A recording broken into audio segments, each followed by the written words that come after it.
Lord, thank you Jesus. स्तुति हो पिता, thank you Jesus. Bless you Lord, bless you Lord.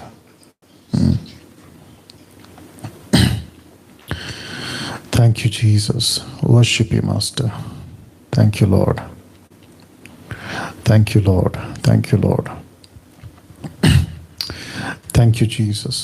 Thank you, Lord. Thank you, Lord. Okay. प्रभु यीशु मसीह के मधुर और मीठे नाम में दोस्तों आप सभी का बहुत बहुत धन्यवाद। फिर एक और बार एपिसोड नंबर 29, 29वें एपिसोड पे आप सभी का हम स्वागत करते हैं। 8 बज चुके हैं।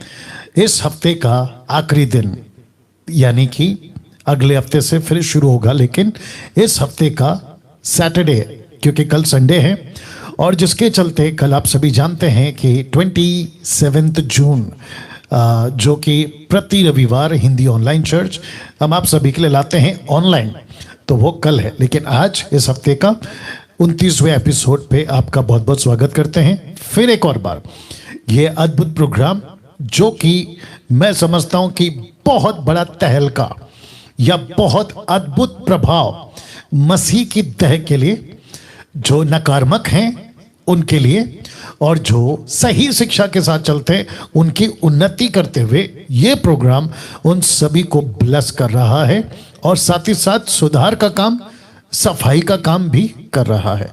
बेहद खुशी है कि पूछो जो भी पूछना है, लेकिन बाइबल में से सवाल होगा, आपका जवाब होगा। डैनियल राज का अभी तक 28 एपिसोड हम कवर कर चुके हैं, तो इससे आप समझ सकते हैं कि तकरीबन 1 महीना पूरा हो जाएगा थोड़े दिनों में इस प्रोग्राम को स्टार्ट किए हुए। और आप शायद जानते नहीं हैं कि प्रतिदिन, मतलब जो प्रोग्राम हम करते हैं 1.5 घंटे का, उसमें 100 के ऊपर वेटिंग कॉल्स निकल जाती हैं, और जो प्रतिदिन 3 से 6 दोपहर को मैं प्रोग्राम करता हूं, उसमें कम से कम कल 300 कॉल्स, आज भी कई 100 कॉल्स जो है मैं नहीं उठा पाया, जिसके चलते लोग जो हैं लोगों से मैं बात नहीं कर पाया, जिसको कहते हैं मिस कॉल लिस्ट में वो चला गया।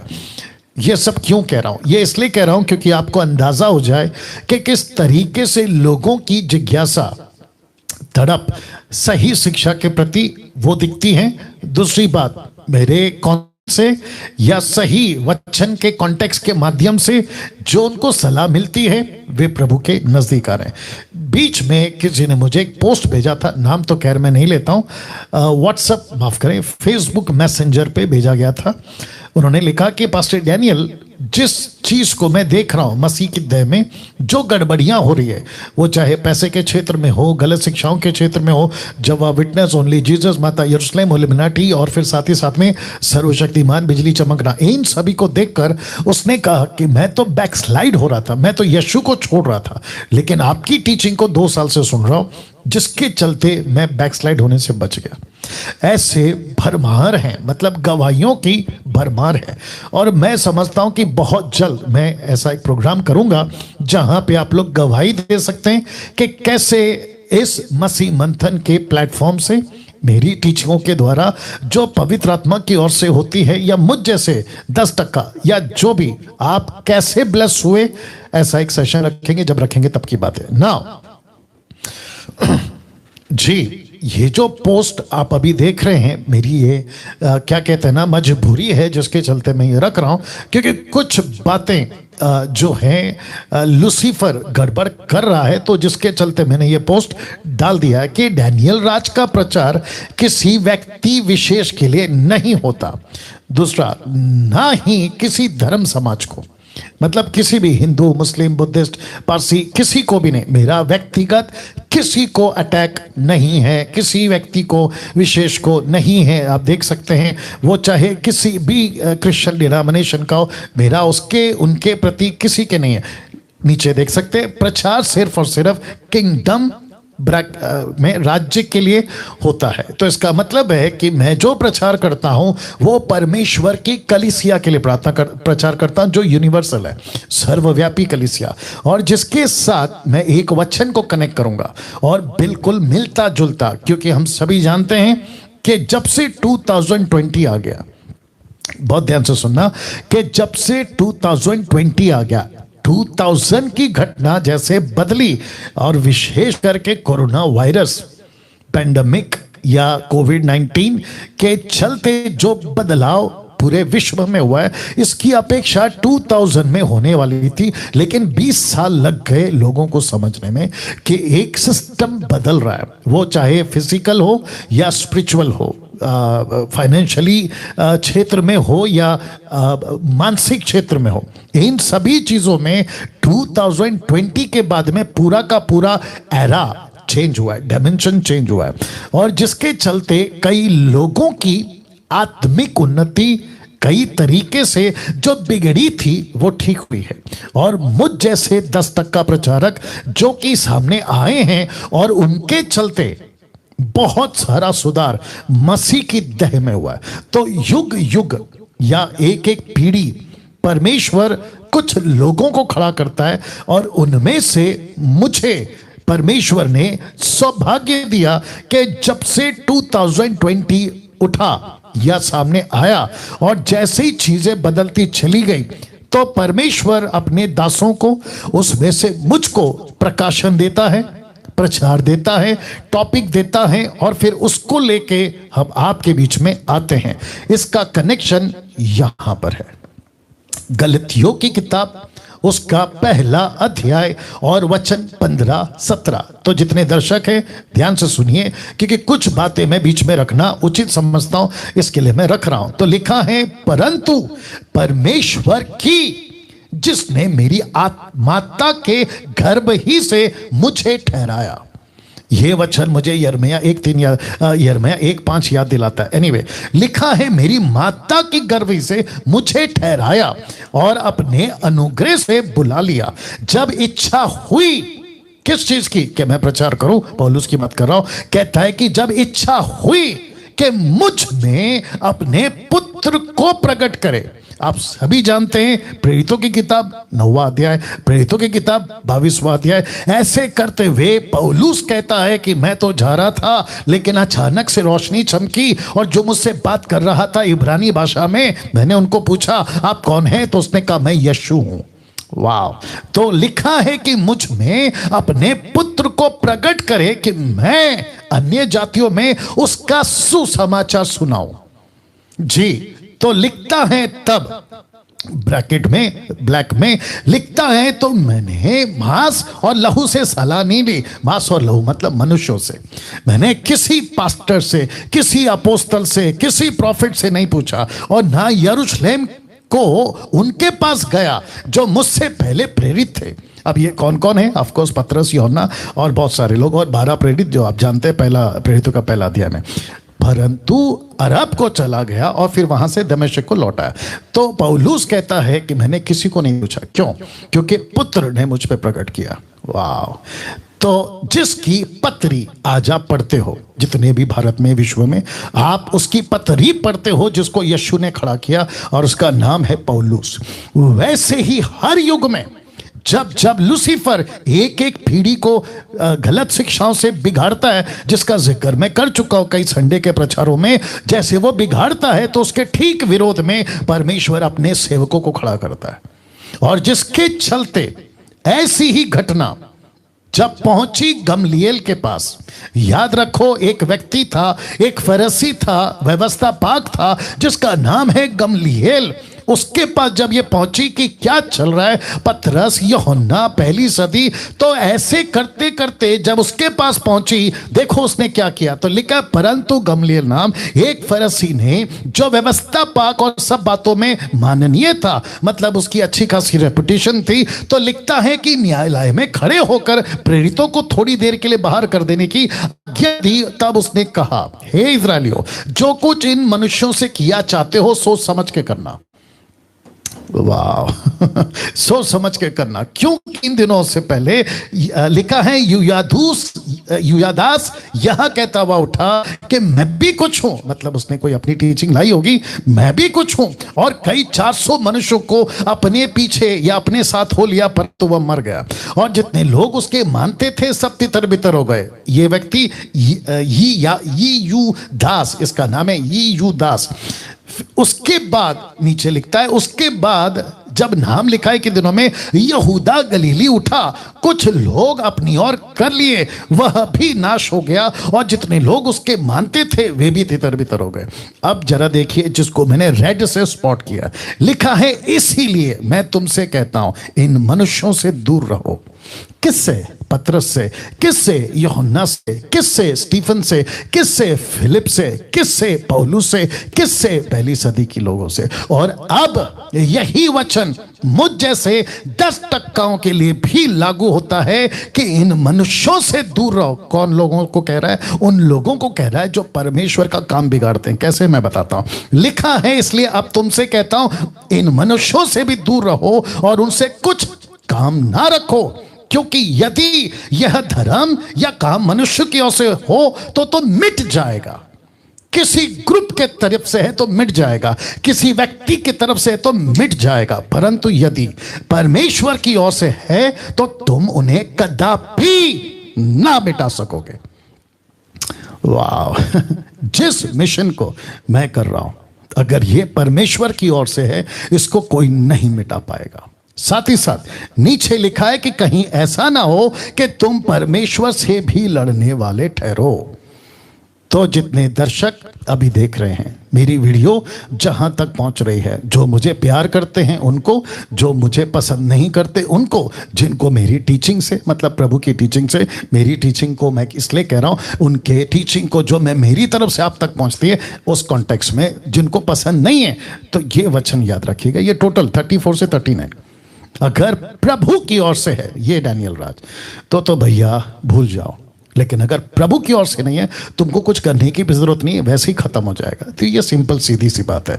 चलिए, आज बहुत सारा कॉल उठाएंगे, तो पहले बता देता हूं जितने 800 लोग जुड़ गए हैं, आप सभी का स्वागत है। वॉच पार्टी शेयर करना, दूसरों को बताना शुरू करिएगा। सबसे पहला जो ध्यान रखने वाली बात, अपने प्रश्न को स्पष्ट कर लें, जो कि मैं बोलते आ रहा हूं, अपने पीछे जो शांति बनाए रखें, और साथ ही साथ एक ही प्रश्न पूछना है एक ही टाइम पे। याद रखिएगा, जो अभी तक एडिट 250 वीडियोस बन चुकी है, उससे आपका प्रश्न होना नहीं चाहिए ना। अब एक छोटा सा सुधार किया है कि जो लोकल नंबर हैं भारत के लिए, लोकल नंबर तो आपको फोन पे करना है, लेकिन यही नंबर अब रखा है इंटरनेशनल व्हाट्सएप कॉल। जी रखिए, याद रखिए, इंटरनेशनल व्हाट्सएप कॉल। जो भारत के लोग हैं वो व्हाट्सएप कॉल ना करें कि जैसे ही पता चला कि आपका व्हाट्सएप कॉल आया भारत से तो हम कट कर देंगे। ये फैसिलिटी, ये सुविधा सिर्फ और सिर्फ अदर कंट्रीज के लिए, जिनकी कॉल नहीं लगती है, पैसे बहुत लगते हैं, उनके लिए रखा है। ठीक है, चलिए आज का पहला प्रश्न। जी, अपना प्रश्न पूछिए। हाँ, गुड इवनिंग सर, मैं नीलेश बोल रहा हूँ गुजरात से। जी जी, बोलिए Nilesh. Sir, praise the Lord. जी जी, प्रेज द लॉर्ड। सर, सबसे पहले मतलब मेरा सर मतलब क्वेश्चन मतलब पूछने से पहले सर मतलब मैं ये बोलना चाहता हूँ कि सर मतलब आप बहुत बड़े एम्बेसडर हो, क्राइस्ट के एम्बेसडर हो। बाप रे बाप रे। और सर मतलब आप सीरियसली बहुत ही अच्छा काम कर रहे हो। मतलब सर मैं एक्चुअली 1.5 ईयर से बिलीव कर रहा हूँ मतलब क्राइस्ट में। अरे वाह, क्या बात। और सर बहुत अच्छा। हाँ सर, और सर मैं मतलब स्टार्टिंग में मतलब कुछ 2-3 पास्टर्स के वीडियो देखे, लेकिन सर मतलब मुझे मतलब अंत में जाके जो बोलते हैं मतलब एक सर नया बिलीवर जो होता है वो ही ज्यादा परख कर पाता है। मतलब जी, मतलब जी, जी। मेरे हिसाब से मतलब कि क्या सही है क्या गलत है, क्योंकि जो पुराने हो चुके हैं वो तो मतलब ऑलरेडी मतलब सर मतलब आंखें बंद करके चल रहे हैं जी। बट जैसे सर मैं नया हूँ सर, मतलब मुझे थोड़ा सही गलत में ज्यादा समझ में आता है सर। तो मुझे मतलब ऐसा ही लगा मतलब कि मैं मतलब 1.5-2 साल से सर आपकी वीडियो देख रहा हूँ सर। तो मुझे मतलब आपकी बातों में, आपकी शिक्षा में, आपके एजुकेशन में कहीं से भी कोई कमी नजर नहीं आती सर मुझे। बहुत बहुत धन्यवाद, बहुत बहुत धन्यवाद, थैंक यू। और सर मतलब मैं एक बार चीज एक क्वेश्चन पूछना चाहता था सर। मैंने अभी तक बैप्टिज्म नहीं लिया जी सर, तो मात्र जीसस पे बिलीव करने पे ही उद्धार हो जाता है कि बैप्टिज्म लेना पड़ता है? लेना तो है ही मतलब, क्योंकि सर मैं एक्चुअली जहाँ पे रहता हूँ सर, यहाँ पे इतना चर्च वगैरह नहीं है, और जो है मतलब वो टंग्स वगैरह बोलने वाले हैं। तो मैं मतलब पहले से आपसे आपने बोला है उससे पहले से भी मैं बिलीव नहीं करता था, क्योंकि ऐसा वरदान इतना इजीली ऐसा किसी को नहीं मिल जाता है। आते जाते कोई नहीं, किसी ने भी सीख लिया जी। तो सर मतलब बैप्टिज्म लेना के बाद सेल्वेशन होता है कि हमने जीसस को मान लिया, उन पे बिलीव कर लिया, तभी हमारा सेल्वेशन हो चुका है? ओके ओके, शुक्रिया। आपने आपका नाम क्या बताया था sir? Sir Nilesh from Gujarat. ठीक है, नीलेश जी लाइन पे बने रहें। और जितने दर्शक अभी देख रहे हैं 950 के आसपास में, आप सभी का फिर से बहुत बहुत स्वागत है। देश और विदेश आप जहां से भी जुड़े हैं, नीलेश जी का जो गुजरात से हैं, उनका ये प्रश्न है और बहुत अच्छा प्रश्न है कि उद्धार कब होता है। सटीक आंसर, माफ करें, सटीक क्वेश्चन तो सटीक आंसर। इनका प्रश्न यह है कि उद्धार कब होता है, विश्वास करते ही हो जाता है या बपतिस्मा तक का इंतजार करना पड़ता है। तो ब्रदर का नाम क्या बताया? नीलेश जी, आपको मैं बताता चलूं कि उद्धार आपका उसी पल, उसी क्षण, सेम मोमेंट, जिस दिन आप यीशु को अपने मुंह से प्रभु जानकर स्वीकार करते हो, आपका उद्धार हो जाता है। रोमियो की किताब उसका 10वां अध्याय वचन 9। नीलेश जी लाइन पे बने रहें, मैं आपको जवाब दे रहा हूं। जी जी जी जी। और जितने दर्शक हैं वे भी इस बात को समझे कि सल्वेशन कब होता है, विश्वास से या फिर उद्धार पाने के बाद। तो मैं उसका जवाब अभी दे रहा हूं इस वचन के मुताबिक। The book of Romans chapter 10 verse 9, रोमियो 10:9 लिखा है कि यदि तू अपने मुंह से यीशु को प्रभु जानकर अंगीकार करे और अपने मन से विश्वास करे कि परमेश्वर ने उसे मरे हुओं में से जिलाया, तो तू निश्चय, निश्चय का मतलब है कंफर्म, कंफर्म का दूसरा ट्रांसलेशन बोल दूं, 1,00,000% पक्की बात है कि आपका उद्धार हो जाता है और तुमने उद्धार पा लिया। अब आप सभी जानते हैं मरकुस 16:16, वहां पर भी यही शब्द लिखा है। आइए देखते क्या लिखा है जी। मरकुस 16:16 जी लिखा है, जी लिखा है, जो विश्वास करे और बपतिस्मा ले उसी का उद्धार होगा, परंतु जो विश्वास ना करेगा वो दोषी ठहराया जाएगा। तो विश्वास शब्द है 2 बार और बपतिस्मा शब्द है 1 बार। रिपीट करता हूं, जो विश्वास करे बपतिस्मा ले उसी का उद्धार होगा, परंतु जो विश्वास ना करेगा वो दोषी ठहराया जाएगा। तो यहां पर ऐसा आना चाहिए था यीशु जी के द्वारा कि जो विश्वास और बपतिस्मा ना ले वो दोषी ठहराएगा। तो विश्वास का शब्द 2 बार है और बपतिस्मा का शब्द 1 बार है। तो नीलेश जी, आप जब इन बातों को सुन रहे हैं तो सबसे ज्यादा जोर विश्वास पे है, ना कि बपतिस्मा पे। तो इसका मतलब ये भी नहीं है कि हमें बपतिस्मा नहीं लेना है। जी हां, बपतिस्मा लेना है देर सवेर। हो सकता है कि आपको 1 महीने के बाद आपका पास्टर, लोकल लीडर या 1 साल के बाद जैसा ठीक लगता है वो बपतिस्मा देता है। जैसे कि आज मुझे क्या कहते हैं, शिमला से एक बहन का कॉल आया, उनके पति और उनकी सुसमाचार मिला, लेकिन उनका पति का बपतिस्मा नहीं हो पाया क्योंकि वो बीमार थे। तो लोकल पास्टर ने कहा कि जहां आप रहते हैं वहां बर्फ ज्यादा है, सर्दी ज्यादा है, आपको पानी में डुबाएंगे तो आपकी हेल्थ और खराब हो सकती है। तो उन्होंने रोक दिया, कहा कि जब आपका हेल्थ ठीक हो जाए या आपका जो सर्दी का मौसम है वो निकल जाए तब आपको बपतिस्मा देंगे। लेकिन उसके बीच में उनके पति का निधन हो गया जी, उनके पति का डेथ हो गया। तो वो पूछ रही थी कि मेरा पति अब कहां है, स्वर्ग में या नरक में? तो मैंने कहा आपका पति 100% स्वर्ग में है, वो नरक में नहीं है। क्यों? क्योंकि परमेश्वर मनसा देखता है, इंटेंशन देखता है। कुछ लोग ऐसे होते हैं कि जाओ कुछ भी करो, मैं बपतिस्मा नहीं लूंगा, ऐसे वालों की तो पक्की नरक है। लेकिन जिनका कोई जेन्युइन रीजन है, बपतिस्मा नहीं ले सके लेकिन देर सवेर लेंगे, वो पक्का स्वर्ग जाएंगे और उनका उद्धार हो जाता है। जी ब्रदर। हाँ सर, मैं एक सर ये कंटिन्यू क्वेश्चन है सर, ये सेकंड क्वेश्चन नहीं है सर, ये कंटिन्यूटी है सर। ऐसा बोल रहा था सर कि बैप्टिज्म लेने के बाद जो इविल स्पिरिट होती है ज्यादा अटैक करती है, ऐसा लोग कहते हैं सर, ये सही है गलत है? नहीं सर, ऐसा कुछ नहीं है। आपका बपतिस्मा हो या ना हो, आप शैतान के दुश्मन उसी दिन से बन जाते हैं जिस दिन आपने यीशु को हाँ बोला और संसार को ना बोला। Right right right right. या सर लास्ट सर ऐसा बोल के खत्म करना चाहूंगा सर, मैं सीरियसली पर्सनली आपके लिए मतलब प्रेयर करता हूँ सर, क्योंकि आपके ऐसे लोगों को मतलब इस दुनिया में रहने की बहुत जरूरत है। अरे बाप रे।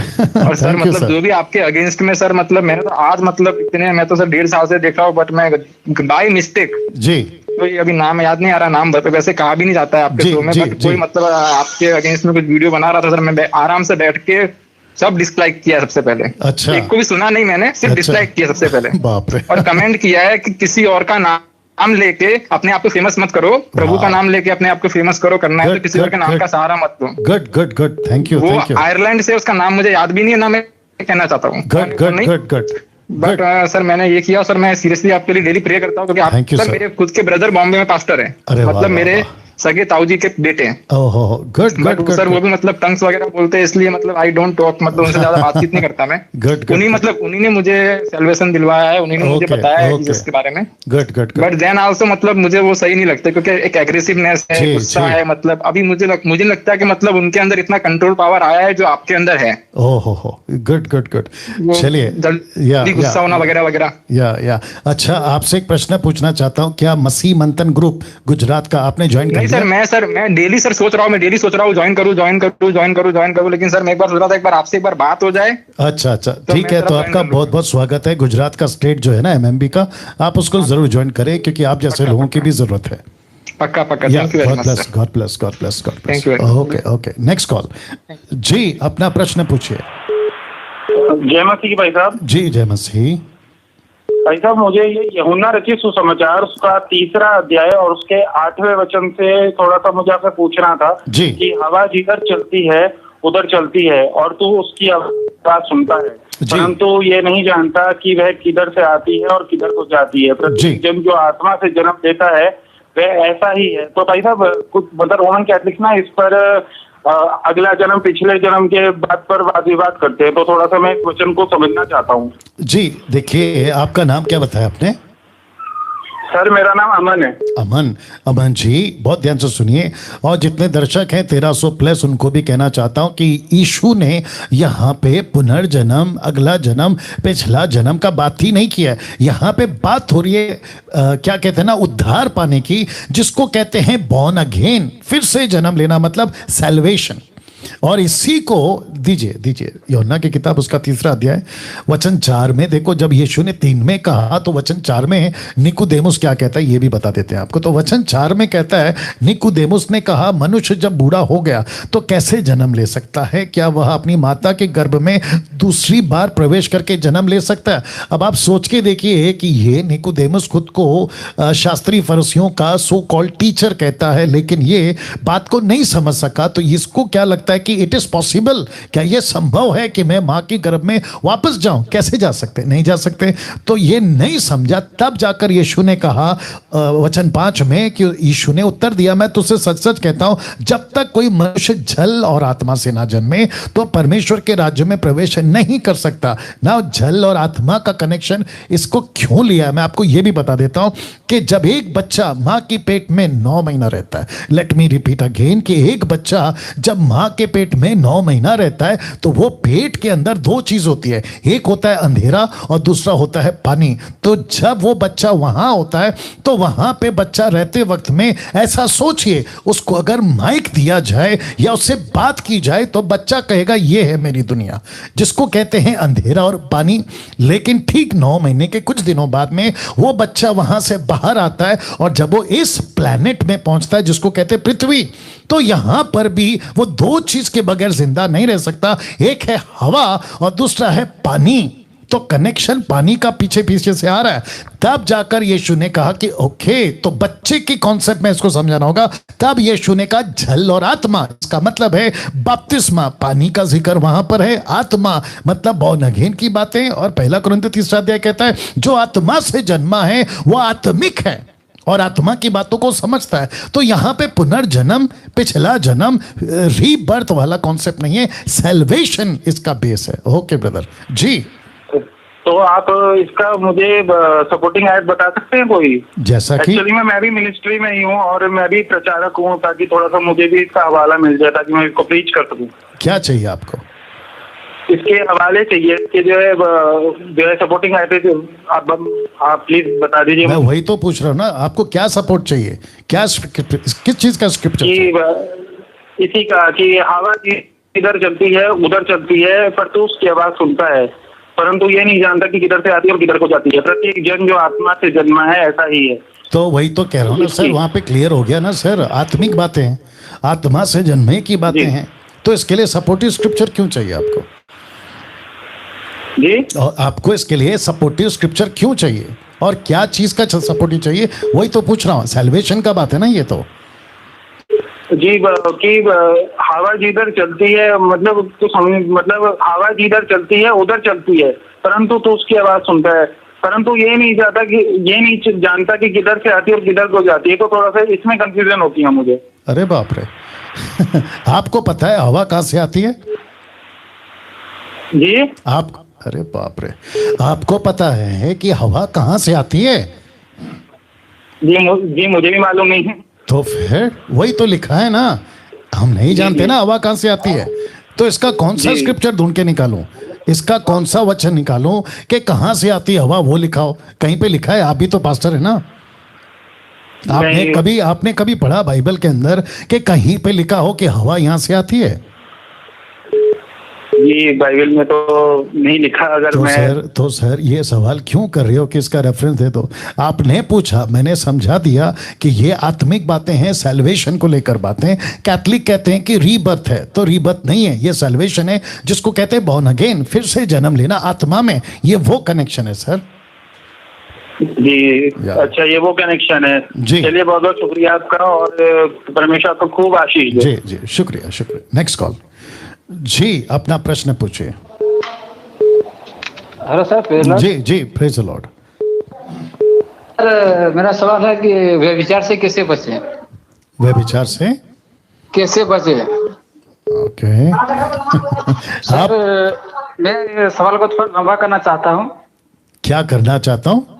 थोड़ा सा सवाल को लंबा करना चाहता हूँ। हाँ। और यूसुफ ने उस स्त्री ने बोला मेरे साथ आके सो, तो वो स्त्री ने ऐसा बोला तो यूसुफ ने गमछा छोड़ के भाग गया। और यीशु मसीह ने बोला कि व्यभिचार करना तो दूर की बात, और सोचोगे भी तो पाप है जी। और नीति वचन 5 अध्याय में लिखा है कि वो लोग का जो चिकनी चुपड़ी बातें होता है वो महिला का, उनसे दूर रहना। तो हम विश्वासी हैं ये मुझे पता है, पर अविश्वासी लड़की या लड़का को तो पता नहीं है ना सर। तो इसको हम कैसे करें? क्या करें? तो ऐसा मैं सिचुएशन में काफी मैं परेशान हो गया हूँ। कोई लड़की है जो अविश्वासी, जो मेरे पीछे बहुत दिन से पड़ता है। आपका व्यक्तिगत समस्या नहीं बोलना है, आपको नहीं पता ये कौन सा प्लेटफॉर्म है? सर मैं जानता हूँ, लेकिन सर ऐसा मतलब बाइबल से रिलेटेड है ना सर। आपका बाइबल से रिलेटेड ही रखो ना, मेरे पीछे कोई लड़की पड़ी है वो क्यों बोल रहे हो? सॉरी सर वैसा बोल रहा हूँ, पर यूथ है ना सर हम। मेरा उम्र 25। आपका उम्र मैं पूछूंगा तब बताइए, मेरी बात सुन लो। आप मसीह कब से हैं? 5 साल से। 5 साल से। बाइबल कितना पढ़ते हैं? मैं 2-3 चैप्टर पढ़ता हूँ रोज। तो फिर आपका बेड़ा गर्क होने वाला है। अगर आप 5 साल से मसीह हैं, 2-3 चैप्टर पढ़ते हैं, ऊपर से कहते हैं कि कोई लड़की आपके पीछे पड़ी है, तो और आप पूछ रहे हैं कि व्यभिचार से कैसे बचे, तो इसका मतलब है कि जिससे आपको ताकत मिलेगी वही आप खुराक नहीं खा रहे हो, तो फिर आपका बेड़ा गर्क होगा ना भाई साहब। हाँ सर जी। और आपने जो पूछा है, कम से कम 1400 लोग अभी लाइव देख रहे हैं, मैं उनको भी बता दूं कि अगर आप ये पूछ रहे हो कि व्यभिचार से कैसे बचें, तो सिंपल चीज है। अगर आपको दिखता है आग है, तो ये पूछोगे आग लग रही है, मैं भी कैसे बचूं? सिंपल है, आग से दूर रहो। बिजली का तार लगा हुआ है, उसमें करंट दौड़ रही है, मैं कैसे बचूं? तो सीधा जवाब है उससे दूर रहो। सामने बब्बर शेर खड़ा है, ये शेर मुझे खा लेगा, इससे कैसे बचूं? सीधा जवाब है दूर रहो। ये क्या प्रश्न पूछ लिया आपने? हाँ सर जी, तो दूर रहो ना भैया। आपका जो कांटेक्ट है उसको कट करो, नंबर को डिलीट करो, और जितना हो सकता है उससे दूर रहो। हो सकता है मतलब उन चीजों से दूर रहो सर। लेकिन तो मैं जॉब तो नहीं छोड़ सकता ना सर, जॉब। अरे भाई, मैंने जॉब का पूछा आपका। आप जॉब करो, बिजनेस करो या नहीं करो। आप जॉब का सहारा लेकर तो क्या पाप कर बैठोगे? नहीं सर। तो जॉब का बात क्यों कर रहे हो? आप मसीह बने थे तो इस शर्त पे बने थे क्या? मैं नौकरी करूंगा, वहां टेम्पटेशन आएगा, मैं गिर सकता हूं, मैं क्या करूं, ऐसा बोलोगे यीशु को? नहीं सर। तो बात को समझो। हाँ। ठीक है। या नेक्स्ट कॉल जी। हेलो जी, अपना प्रश्न पूछिए। ओके, कट करो या कट करो।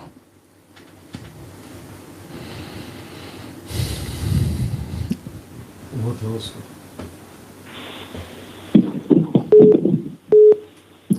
अपना प्रश्न पूछिए। जी अपना प्रश्न पूछिए। पास्टर जी, एक विश्वासी ये गुरुद्वारा मंदिर में जाता काम करने के लिए जी, तो वो 15-15 दिन वहां रुकता है, तो वहां भोजन कर सकता है या नहीं कर सकता? किस चीज का? हाँ जी, किस चीज का? सर मैं बाहर काम करने जाता हूँ, दिहाड़ी लगाने के लिए बाहर गुरुद्वारा मंदिरों में काम करते हैं हम जाके। जी, वहां पर हम लंगर पानी खा सकते हैं या नहीं खा सकते? ओके, मैं बार बार बोल चुका हूं कि सीधी लाइन है, सीधी बात है।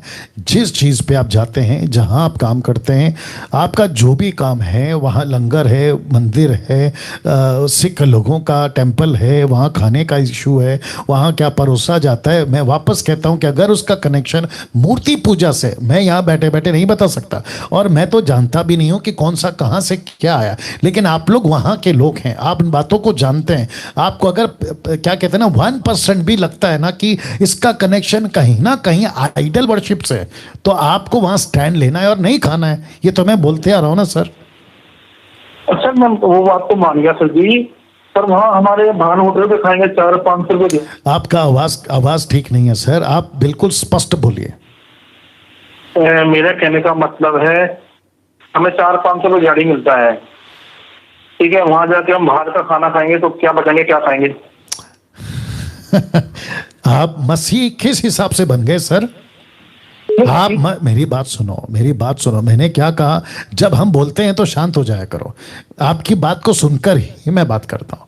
तो मैं वापस पूछ रहा हूं, आप मसीह किस बेस पे बने थे?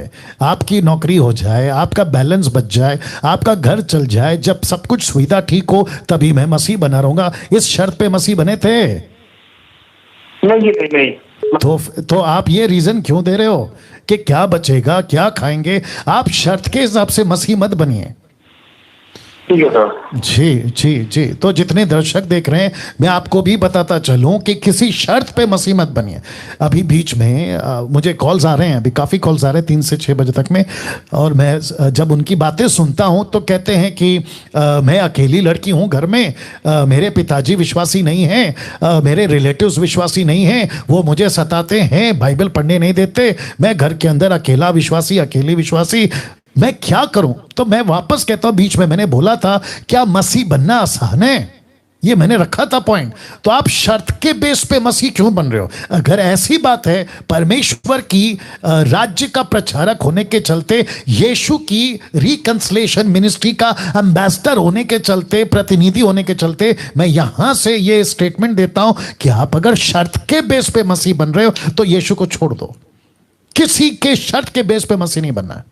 मेरा घर का प्रॉब्लम, मेरे पिताजी का प्रॉब्लम, मेरे पति का, पत्नी का, माँ बाप का, रिलेटिव्स का, बॉस का, नौकरी का, स्कूल का, अरे बाप रे, नौकरी के जगह पे बॉस ऐसा बोलता है। आप किसी शर्त पे मसीह नहीं बनना, नहीं तो इसको कहते हैं ना आसमान से गिरे और खजूर में अटके। इससे बेहतर था कि आप मसीह बनते ही नहीं, आप शर्तों के हिसाब से चल जाते और बाद में मर के नरक चले जाते। लेकिन अगर आप यीशु के पीछे चलना चाहते हो, जो कि लूका की किताब उसका 14 अध्याय वचन 26 कहता है, जो कोई अपना क्रूस उठाकर दीजिए।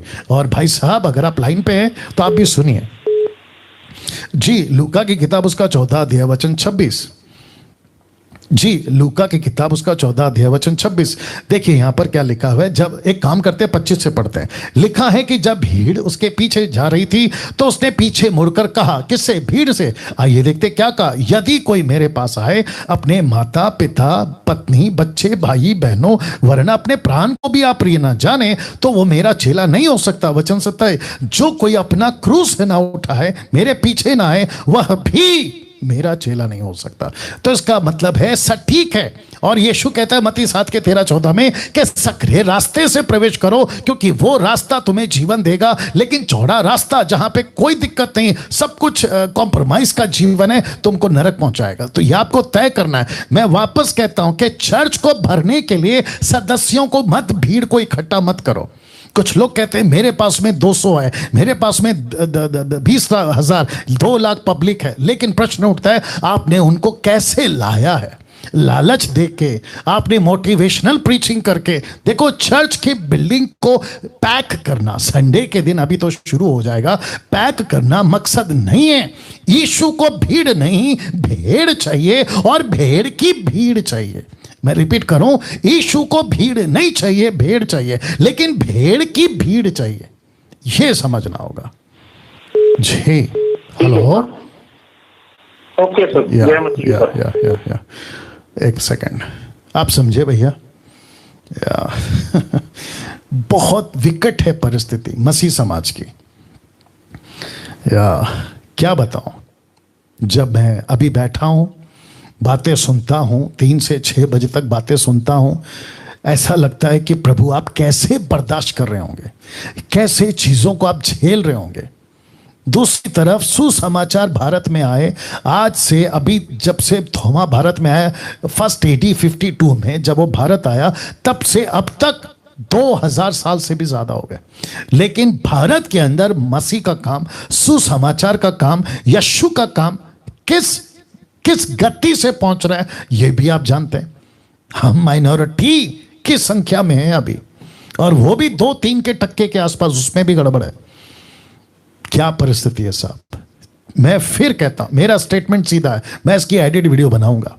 अगर मसीह के पीछे आना है तो लूका 14, 25, 26, 27 के अनुसार आइए। आपको अंदर एक जज्बा रखना है, मैं मसीह के लिए बना हूं, मैं मसीह के पीछे चला, नहीं तो यीशु को मेहरबानी नहीं चाहिए ना। आप लोगों को तकलीफ होगी, मेरे को कोई दिक्कत नहीं है। आप लोग अगर मेरा प्रोग्राम नहीं देखोगे तो भी कोई दिक्कत नहीं है, लेकिन सीधी बात है, यीशु के लिए अगर आ रहे हो, सत्य को जान लिया है, यीशु के पीछे, देखो क्या लिखा है यूहन्ना की किताब उसका 8:32। मैं इसका इतना लंबा डिटेल में इसलिए जा रहा हूं क्योंकि भाई साहब ने यह प्रश्न उठाया है कि मैं क्या करूं, मैं घर कैसे चलाऊं। गजब है साहब, बाप रे बाप रे। देखो क्या लिखा है, 31 से पढ़ते हैं, जॉन 8:31। तब यीशु ने उन यहूदियों से जिन्होंने उस पर विश्वास किया था कहा, याद रखो विश्वास जिसने किया था उनसे कहा, यदि तुम मेरे वचन में बने रहोगे तो सचमुच मेरे चेले ठहरोगे। ये कहते कहते 32 आ गया, तुम सत्य को जानोगे, सत्य तुम्हें स्वतंत्र करेगा। 33 उन्होंने उसको उत्तर दिया, हम तो अब्राहम के वंश से हैं और कभी किसी के दास नहीं हुए, फिर तू कैसे कहता है कि तुम स्वतंत्र हो जाओगे। यीशु ने उनको उत्तर दिया, मैं तुमसे सच सच कहता हूं कि जो कोई पाप करता है वो पाप का दास है। दास सदा घर में नहीं रहता, पुत्र सदा रहता है। इसलिए यदि पुत्र तुम्हें स्वतंत्र करेगा तो तुम सचमुच स्वतंत्र हो जाओगे। इसका मतलब यह हुआ कि सत्य पुत्र के द्वारा है। जब तक पुत्र स्वतंत्र नहीं करेगा तुम आजाद नहीं होगे। और इसीलिए वचन 31 कहता है उन्होंने वचन स्वीकार कर लिया। तो जब यीशु ने देखा कि उन्होंने वचन को ग्रहण कर लिया, तब जाकर यीशु ने कहा कि आप तुम सच में मेरे चेले हो। तो वापस कहता हूं, संडे चर्च भरना हमारा काम नहीं है। संडे बाइबल पकड़कर चर्च जाना, इससे नहीं साबित होता कि आप मसीह हैं। लिखा है वचन को जिन्होंने ग्रहण किया वो ही यीशु के सच्चे चेले, और जिसने यीशु के वचन को ग्रहण किया वही सत्य को जानेंगे और वही स्वतंत्र होंगे। नहीं तो भैया आपको मैं बता दूं, कहां लिखा है, पहला थिस्सलुनीके 1:12 देना, सॉरी 1:10 देना। पहला थिस्सलुनीके 1:10 बहुत दिन पहले पढ़ा था, देखते क्या है। फर्स्ट थिस्सलुनीकियन चैप्टर 1:10 मैं आपको बताता हूं कि यहां पर क्या लिखा है। एक सेकंड दीजिएगा। ओके, या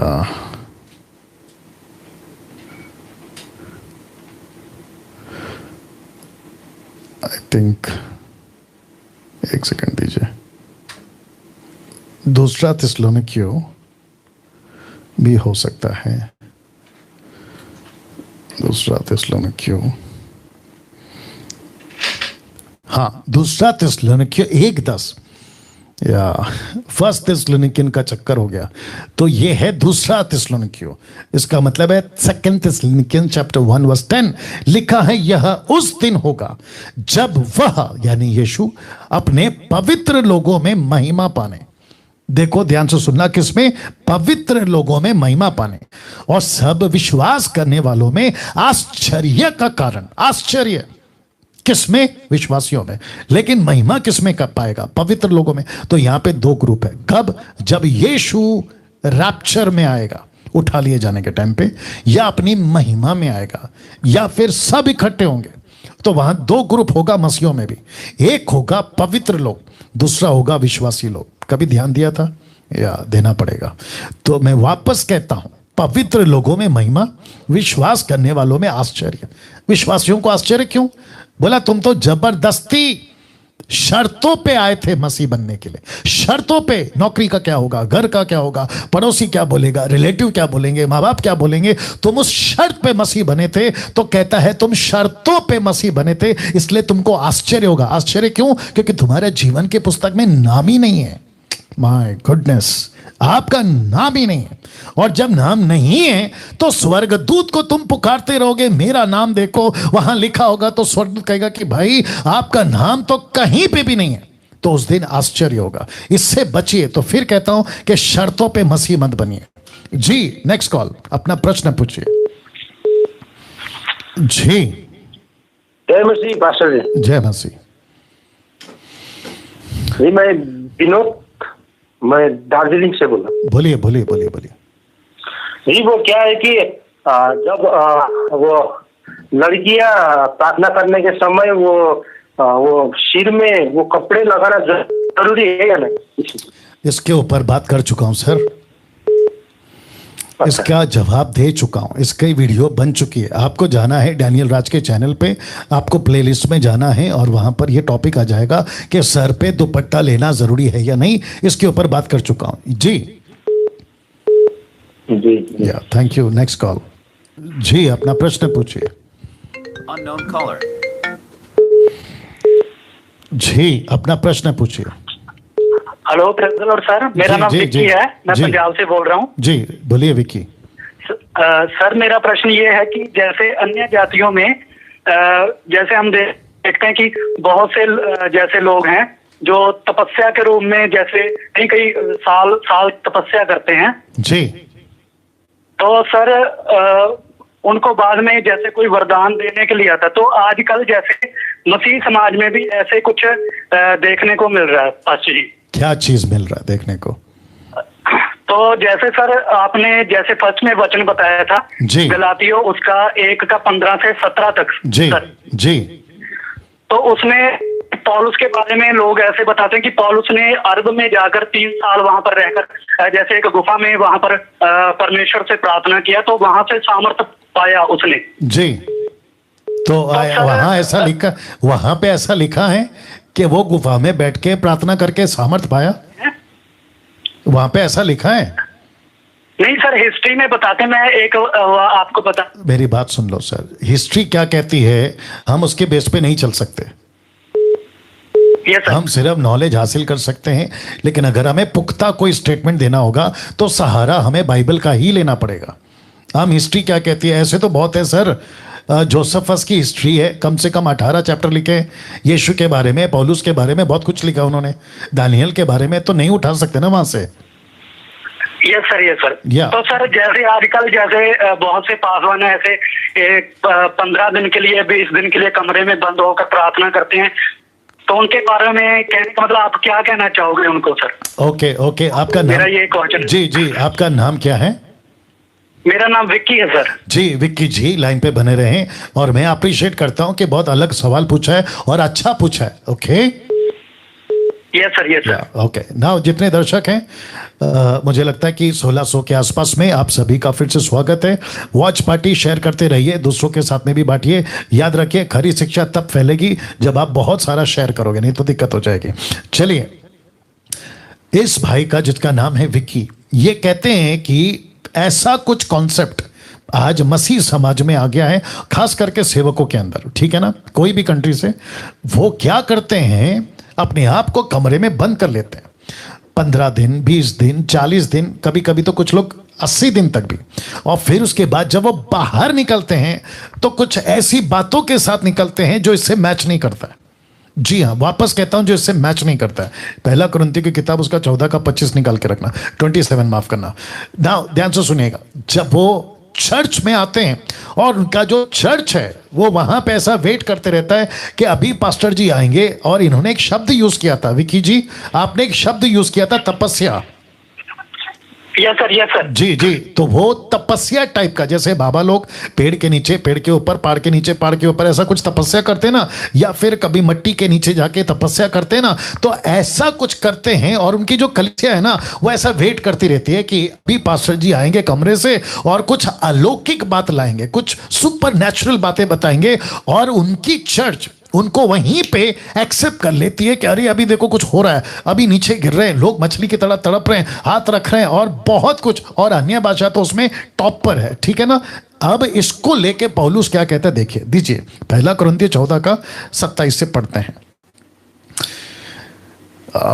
एक काम करते हैं, 26 से पढ़ते हैं। लिखा है 1 Corinthians 14:26, लिखा है, इसीलिए हे भाइयों क्या करना चाहिए, क्वेश्चन मार्क, जब तुम इकट्ठे होते हो तो हर एक के हृदय में भजन या उपदेश या अन्य भाषा या प्रकाश या अन्य भाषा का अर्थ बताना रहता है। सब कुछ आत्मिक उन्नति के लिए होना चाहिए, सब कुछ आत्मिक उन्नति के लिए। अब इसका मतलब क्या है, वचन 27 में आ जाते हैं, यदि अन्य भाषा बातें करनी हो तो 2 या बहुत हो तो 3 जन बारी से बोले और एक व्यक्ति अनुवाद करे। मतलब ये क्या बोल रहा है उसका इंटरप्रेट होना चाहिए। ये एक 28, परंतु यदि अनुवाद करने वाला ना हो तो अन्य भाषा बोलने वाला कलीसिया में शांत रहे। क्यों? क्योंकि वो कुछ भी बोल सकता है, लोगों को कंफ्यूज कर सकता है, इसलिए इंटरप्रेट का होना बहुत जरूरी है। और फिर उसके बाद में अपने मन में से, अगर अनुवादक ना हो तो शांत रहे और अपने मन से और परमेश्वर से बातें करे, क्योंकि परमेश्वर ने दिया उसको भाषा, प्रभु उसको जानता है, प्रभु उसको बताना चाहता है पृथ्वी की भाषा, नॉट जिब्रिश। ये हो गया 29 लिखा है, भविष्यवक्ताओं में से 2 या 3 बोले, शेष लोग उनके वचन को परखें। अभी इसी का 12 का 10 देना, परखें, 8 से देना, परखें। ये जो शब्द है ना, परखें, क्यों? क्योंकि 26 कहता है किसी के पास में प्रकाश है, किसी के पास में दर्शन है, किसी के पास में कुछ बातें हैं, अलौकिक बातें हैं, ठीक है, करो करो, लेकिन कुछ टीम, कुछ लोग वहां ऐसे बैठे रहते हैं। बोला ओके, अब ये बोल रहा है, इसकी बातें बिब्लिकल हैं क्या? बिब्लिकल मतलब वचन से मैच करती हैं क्या? जो उन दिनों में उनके पास में सोर्स था बातों का, प्रकाशन का, वचन का, उससे मैच करता है क्या? वो परखते थे। आज तो कॉन्सेप्ट इतना क्लियर है कि आपके पास में 66 की बुक है, इजीली आप किसी को भी जो गलत करता है पकड़ सकते हैं। अब इसको मैं लेकर आया हूं 1 कुरिन्थियों 12 का 8 में लिखा है, क्योंकि एक को आत्मा के द्वारा बुद्धि की बातें दी जाती है, दूसरे को आत्मा के अनुसार ज्ञान की बातें दी जाती है, किसी को उसी आत्मा से विश्वास की, किसी को एक आत्मा से चंगा करने का वरदान दिया जाता है, किसी को सामर्थ के काम करने की शक्ति दी जाती है, किसी को भविष्यवाणी की, किसी को आत्माओं को परख, आत्माओं को परख। तो इसका मतलब है, कहता है परखो, यूहन्ना 4:1 निकाल के रखो, पहला यूहन्ना 4:1 कहता है आत्माओं को परखो। ये दान क्यों?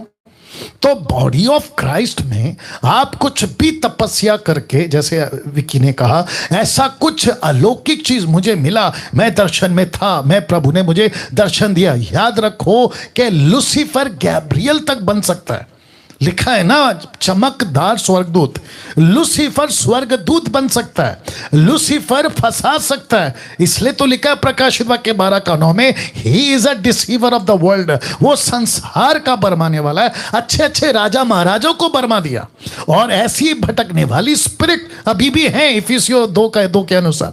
तो आप भटक सकते हैं, तो परखने की आत्मा, तो जिसके चलते 1 यूहन्ना 4:1 में लिखा है, हे प्रियो, हर एक आत्मा की प्रतीति ना करो, वरन आत्माओं को परखो कि परमेश्वर की ओर से है कि नहीं। तो जितने भी तपस्या टाइप करते हैं, जैसे विकी ने कहा, कहीं पे 40 दिन, 80 दिन, 15 दिन, 1 हफ्ता आप बैठ के आते हो, या कोई पहाड़ के ऊपर, मैंने बीच में देखा था कि कोई पहाड़ के ऊपर जाकर, जैसे यीशु पहाड़ पे थे ना 40 दिन के लिए प्रार्थना के लिए, वैसे कॉन्सेप्ट को एक्सेप्ट करके पहाड़ पे चले गए, और फिर उसके बाद में कुछ ऐसे लेकर आते हैं और कलीसिया एक्सेप्ट करती है। और याद रखो, जब कलीसिया एक्सेप्ट कर लेती है तो वो कलीसिया क्या करती है, आसपास के लोगों को बताना शुरू करती है कि देखो मुझे कुछ सुपरनैचुरल पास्टर के थ्रू मिला है, तुम भी आओ, तुम भी आओ, तुम भी आओ। और ऐसे करके कल्ट ग्रुप स्टार्ट होता है। वाह, कल्ट ग्रुप स्टार्ट होता है। तो कोई तपस्या पे जाता है, आप फास्टिंग में बैठे हो, कब? जब पवित्र आत्मा ले जाए। यीशु को पवित्र आत्मा ले गया फास्टिंग के लिए। मैं हमेशा बताते आ रहा हूं कि फास्टिंग पे तभी जाओ जब परमेश्वर का आत्मा लीड करे, आप अपनी मर्जी से नहीं जाना है। दूसरी चीज, विकी साहब लाइन पे बने रहे। Yes sir. जी, दूसरी चीज, अगर कोई कहता है कि मैं परमेश्वर में पावरफुल बनना चाहता हूं, अच्छी बात है। मैं परमेश्वर के दान से बनना चाहता हूं, अच्छी बात है। लेकिन नहीं भूलना कि परमेश्वर को तुम जबरदस्ती नहीं कर सकते। यह परमेश्वर की मर्जी है, वो आपको कितना देगा तुम जबरदस्ती नहीं कर सकते। और परमेश्वर का आत्मा तभी देगा जब आपके पास में मिनिस्ट्री होगी। कोई भी दान निकालो, 1 कुरिन्थियों 12:7। My goodness. अच्छा प्रश्न है विकी, अच्छा प्रश्न है जी। और जितने दर्शक देख रहे हैं, मैं उनको भी कहना चाहता हूं, बी केयरफुल, बी केयरफुल। देखो क्या लिखा है, किसी भी प्रकार का दान पवित्र आत्मा का किसके लिए दिया जाता है। तो लिखा है जी, वचन 5 से पढ़ते, लिखा है, सेवा भी कई प्रकार के, परंतु प्रभु एक ही है। प्रभावशाली कार्य कई प्रकार के, परंतु परमेश्वर एक ही है, जो सब में सब प्रकार का प्रभाव उत्पन्न करता है। कौन करता है? पिता, पुत्र, पवित्र आत्मा। वचन 7, किंतु सबके लाभ पहुंचाने के लिए हर एक को आत्मा का प्रकाशन दिया जाता है। सबके लाभ पहुंचाने के लिए, तो benefit of all, not individual. सबके लाभ के लिए परमेश्वर आपको अपना दान खुद देता है। तो विकी, किसी प्रकार का तपस्या नहीं करना है, और अगर कोई करता है तो वो इसलिए करे क्योंकि उसको प्रभु कह रहा है। लेकिन याद रखो, बिना तपस्या के भी या किसी प्रकार का फास्टिंग में बिना जाए भी आपको परमेश्वर आपका दुगना, तिगना, चौथा, पांचवा जो भी देना है दे सकता है। क्यों? पर्पस एक ही है कि सेवा करना है। Okay, yes sir, yes sir. या क्योंकि मैंने सर सुना था, जैसे एक पास्टर प्रचार कर रहे थे, तो उन्होंने किसी पास्टर के बारे में बताया कि उस पास्टर ने अपने आप को 1 महीने के लिए कमरे के अंदर बंद कर लिया, और बाद में जब उस कमरे के सामने, जैसे दरवाजे के सामने कोई इंसान आया, तो उधर से पास्टर ने जब दरवाजा खोला है, तो जब दरवाजा खुलते ही वो जो आदमी दरवाजे के सामने खड़ा था वो बहुत दूर जाकर गिरा सर। तो ऐसा सर मैंने सुना। और सर मैं एक बात आपसे कहना चाहता हूँ जी, दिल से सर, क्योंकि जब आपने 2020 में आपने आस्क डॉक्टर प्रोग्राम में शुरू किया था जी, तो उसमें मैंने आपसे एक क्वेश्चन पूछा था। मैंने आपकी यूट्यूब वीडियो में मैंने देखा था कि आप स्टेज के ऊपर किसी को नचवा रहे थे जी।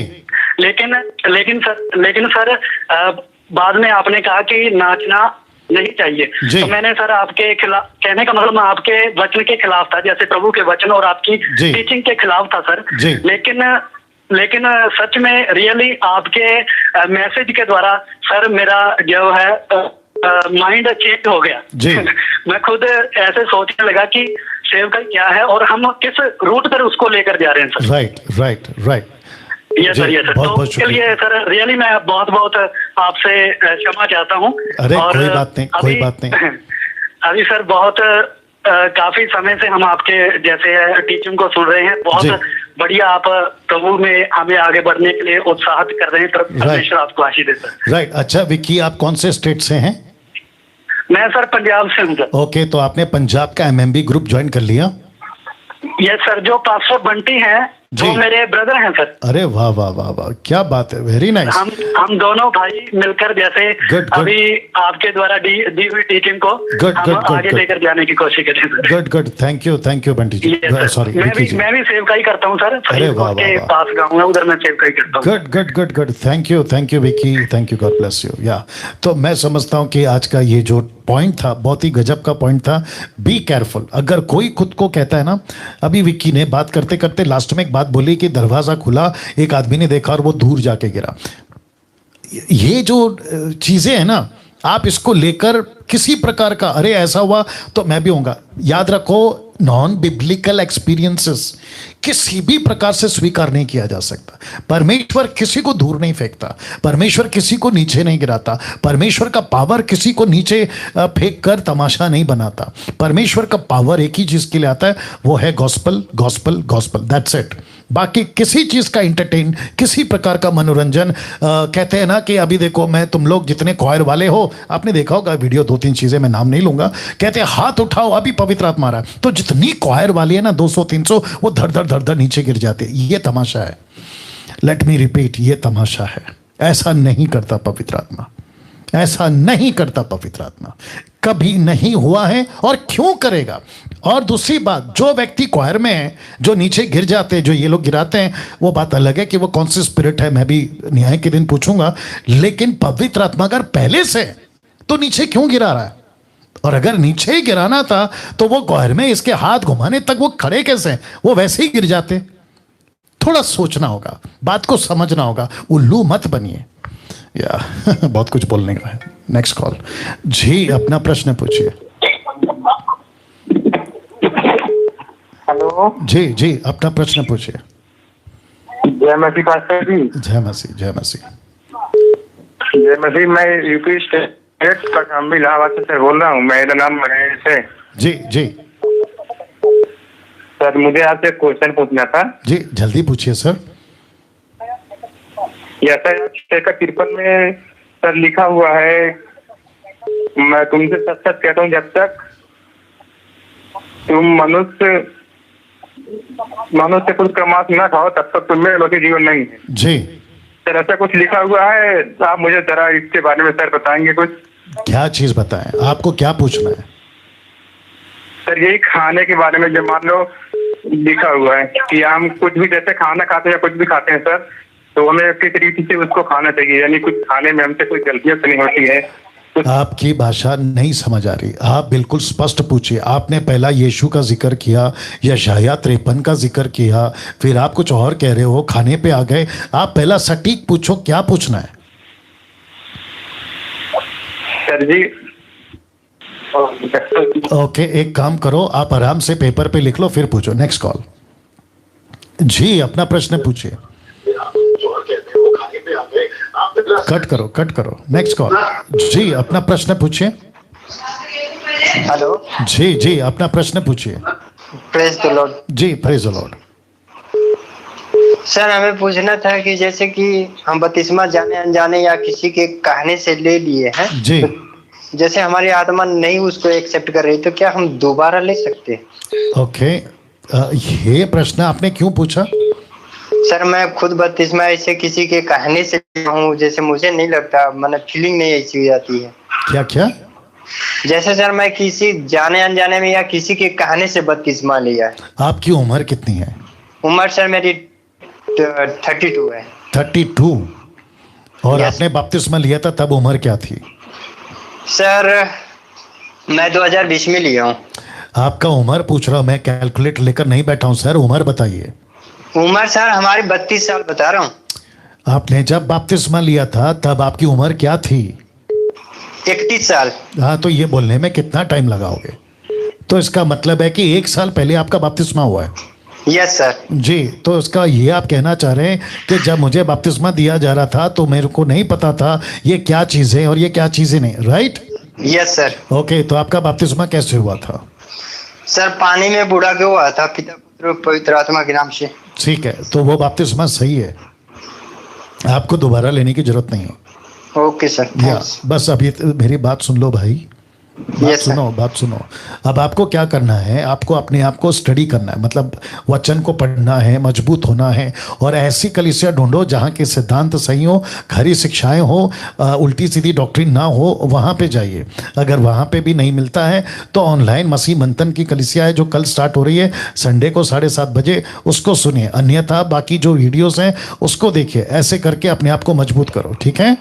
Okay sir, yeah thank you. Next call. Thank you. जी, अपना प्रश्न पूछिए। Hello sir, praise the Lord. जी, बोलिए। मेरा नाम सत्यविजय कुनगाड़कर है। मैं महाराष्ट्र से हूँ और गढ़चिरौली जिला से हूँ। बोलिए। क्या एक विश्वासी की परीक्षा होती है? क्या? विश्वासी की परीक्षा होती है क्या? किस चीज की परीक्षा? जैसा हम यीशु के पीछे चलते हैं, हाँ, तब परीक्षा होती है। मैं वही पूछ रहा हूँ, किस चीज की परीक्षा? सत्ताव को लेके परीक्षा, व्यक्तिगत परीक्षा, क्या परीक्षा? सत्ताव की। ऐसे ही आप जब तक अपना प्रश्न सटीक नहीं करोगे ना भैया, मैं जवाब नहीं दे पाऊंगा, नहीं तो मैं हवा में बात करूंगा। आप कौन सी परीक्षा की बात कर रहे हैं? सत्ताव आता है, मतलब जो आपको मारते हैं मसीह के लिए, वो? हाँ। तो वो तो आएगा ना भैया। आप बाइबल पढ़ते हैं ना? हाँ। तो वो तो आएगा ही ना। Anyway, next call. जी अपना प्रश्न पूछिए, कट करो। जी अपना प्रश्न पूछिए। हेलो। जी जी अपना प्रश्न पूछिए। जी जी पास्टर जी, जय मसीह की। क्या हाल है? जी मैं ठीक हूँ, आप कैसे हैं? बस ठीक है जी। बोलिए सर, बोलिए सर। पास्टर जी मैंने ये पूछना था आपसे जी। मैं मसीह में हूँ। हाँ। और मुझे मसीह में 7 से 8 महीने हो गए हैं। ठीक है पास्टर जी। हो वंडरफुल। ये सिस्टर है। हेलो। जी जी जी मैं सुन रहा हूँ। जी जी जी पास्टर जी, मेरी एक छोटी सिस्टर है, उनकी ना कल एक मतलब हमने एक लड़के को देखने जाना है उसके लिए, ठीक है, कहीं और। तो वो जो लड़के वाले हैं तो वो कहते हैं कि हमने मंदिर में दिखाना है, ठीक है जी। जी वो देखना है एक दूसरे को, लेकिन मैं मसीह में हूँ और कल संडे भी है जी। तो मैंने यही पूछना था कि क्या मैं जा सकता हूँ पास्टर जी? आपकी जो बहन है वो शादी कहाँ कर रही है, विश्वासी में या अविश्वासी में?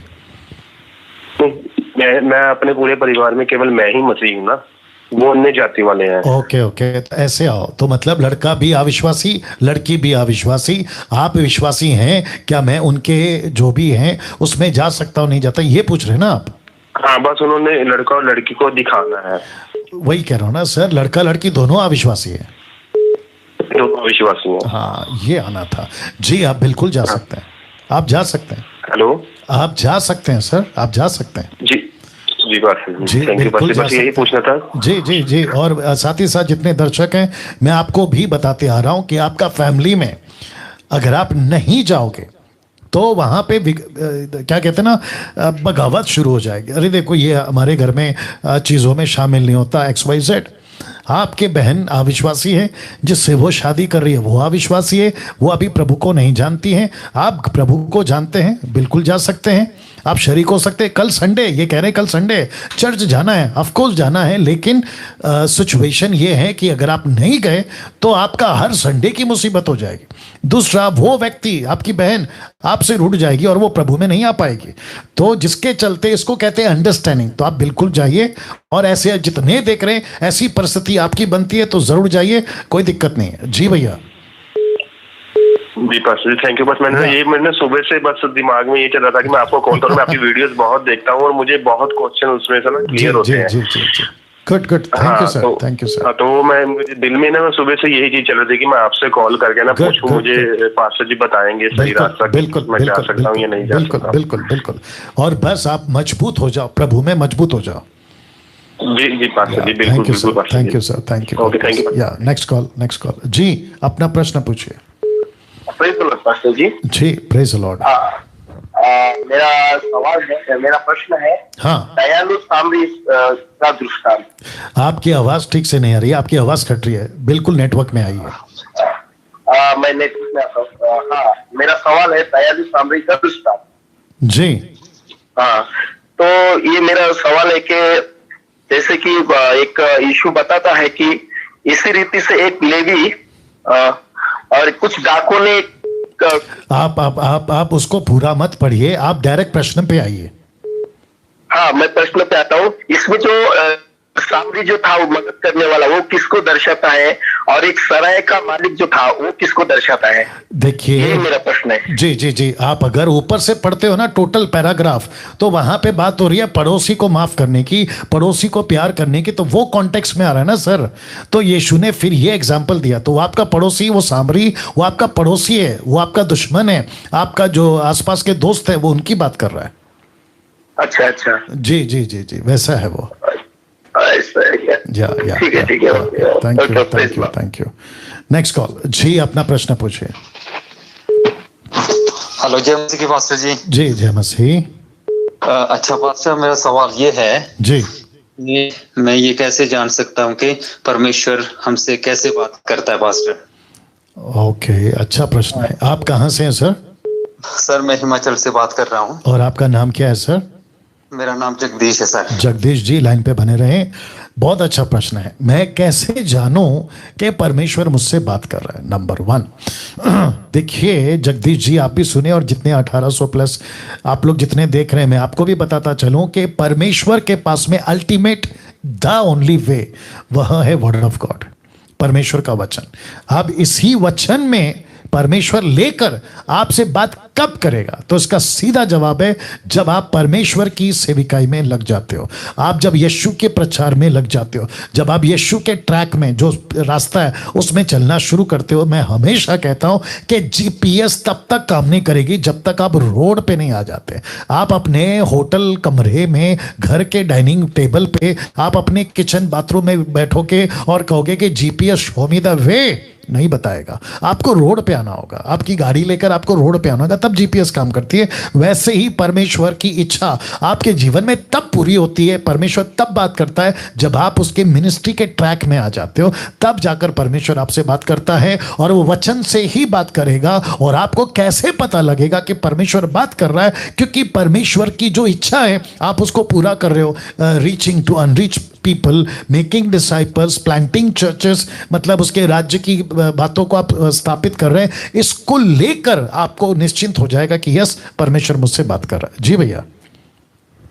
ओके पास्टर जी, इसी से रिलेटेड पास्टर जी मैं यही कहना चाह रहा हूँ कि जैसे मानो अगर परमेश्वर मुझे अगुवाई कर रहा है किसी दूसरी जगह जाने के लिए, तो इसके लिए मुझे कैसे कंफर्मेशन मिलेगी पास्टर?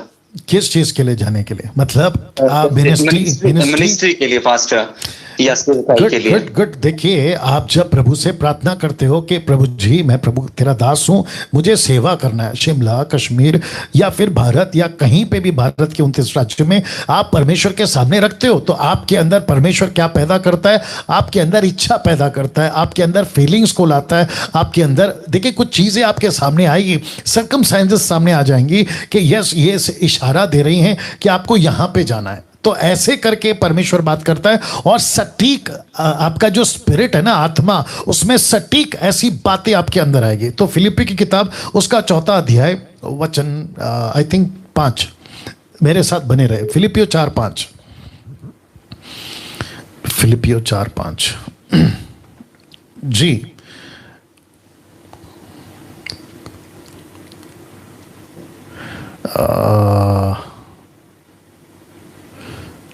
हाँ, वचन 7 को पढ़ते हैं, फिलिपियो 4:7, मेरे साथ बने रहे भैया। लिखा है, तब परमेश्वर की शांति जो सारी समझ से परे है तुम्हारे हृदय और तुम्हारे विचारों को मसीह यीशु में सुरक्षित रखेगी। तो इसको कहते हैं पीस, मतलब शांति, परमेश्वर की शांति। आप अगर किसी काम को कर रहे हैं, वहां संतुष्टि है, आप सेटिस्फाई हो रहे हैं। और क्या लिखा है? मत्ती 7:16 देना, क्या लिखा है? तुम उनके फलों से तुम उनको पहचान लोगे। तो आपका जो फ्रूट है ना, वो आपकी गवाही देगा कि तुम सही ट्रैक पे हो। तो एक वचन और पढ़ रहा हूं, उसके बाद आपसे बात करूंगा। उनके फलों से तुम उन्हें पहचान लोगे, मतलब जिस किसी का भी काम प्रभु की ओर से है तो उसके फल, आपका जो फल है वो बता देगा। Yes brother. ओके सर, यही मुझे जानना था जी। मैं वापस कह रहा हूं, आप मिनिस्ट्री कर रहे हो, आपको परमेश्वर सबसे पहला सेटिस्फेक्शन देगा, यस आप सही ट्रैक पे हो और वहां पे आपका काम आगे बढ़ रहा है, डिसाइपलिंग हो रही है, चर्च प्लांटिंग हो रही है, आप प्रचार कर रहे हो, लोग आ रहे हैं। ये बात प्रमाणित कर दे कि yes you are on the right track. Okay pastor. या पास्टर, आपकी जो टीचिंग है सर, इसने हमारे पूरे जीवन को बदल के रख दिया। खासकर सर अन्य भाषा को लेकर। जी तो मैं जानता हूं। कुछ अन्य भाषा को लेकर आपके वीडियो जो है वो शेयर कर रहा था जी। तो उसमें लोग उल्टे सीधे जो है अब कमेंट कर रहे हैं। तो मैंने तो सर छोड़ दिया अब ये बोलना। जी गुड, बहुत अच्छा किया आपने। जी पास्टर, तो हम आपको काफी फॉलो कर रहे हैं। गुड। तो हमें बहुत अच्छा लग रहा है और ऐसे लगता है कि जब आप बात करते तो ऐसे लगता है कि सचमुच में आप वचन से बात कर रहे हैं। जी thank you sir. Thank you sir. अच्छा, आपने एमएमबी ग्रुप ज्वाइन किया सर? मेरी वाइफ ने कर लिया है सर, मैं भी अभी कर दूंगा। आप भी कर लो, क्योंकि हम सबको मिलके खरी शिक्षा फैलाने। देखिए, मसीह मंथन का मकसद ही यही है कि साउंड डॉक्ट्रिन, खरी शिक्षा फैलाना। हमको डैनियल राज को प्रमोट नहीं करना है, मसीह मंथन को प्रमोट नहीं करना है, हमें खरी शिक्षा को प्रमोट करना है। Right sir? Yes pastor. Pastor, मैं थोड़ा सा अगर आप इजाजत दो तो जी बोलिए जी। पास्टर, मैं यही कहना चाहूंगा कि जो खरी शिक्षा आपकी है सर, पास्टर मैं यही उम्मीद करूंगा कि आप हमेशा ऐसे ही रहे सर। जी बिल्कुल, बदल मत जाना पास्टर। बहुत अच्छा शब्द बोला आपने, ये कभी नहीं होगा। यस पास्टर, क्योंकि बहुत गंदगी पास्टर इस वक्त हिमाचल में भी बहुत गंदगी चल रही है पास्टर। जी जी जी जी जी मुझे पता है सर। पास्टर आपका ये हम सुन रहे हैं, आपके वचनों को हम आगे शेयर करें, आपकी टीचिंग को, तो लोगों में आंख सी लगी हुई है पास्टर। जी जी जी जी। अच्छा एक और चीज, जी जी जी आप पहले सेंटेंस कंप्लीट करो फिर मैं बोलता हूँ। बोलिए बोलिए। बस अभी तो इतना ही कहना चाहूंगा पास्टर। जी जी जी एक बात मैं भी कहता हूँ, आपका नाम बताइए वापस से। मेरा नाम जगदीश है पास्टर। जगदीश जी ध्यान से सुनना, आपने क्या कहा कि डैनियल राज आप बदल नहीं जाना या भटक नहीं जाना। मैं वही कहता हूं, तो मैं तो नहीं करूंगा जब तक मैं जिंदा हूं, लेकिन एक बात कहूंगा जगदीश जी ध्यान से सुनिए। अगर ऐसा हुआ ये काम करते करते अगर इस दुनिया में मैं नहीं रहा तो क्या दूसरा व्यक्ति आप बनोगे? Yes pastor. बस यही चाहिए था। और जितने दर्शक देख रहे हैं, मैं आपको भी बता दूं कि यीशु की तरह खरे प्रचारक, मत्ती की किताब उसका 7वां अध्याय वचन 24 जल्दी से देना, मत्ती 7:24 या 25 या दीजिए, देखो क्या लिखा है। कुछ लोग मुझे नहीं समझते, यही बात है। ओके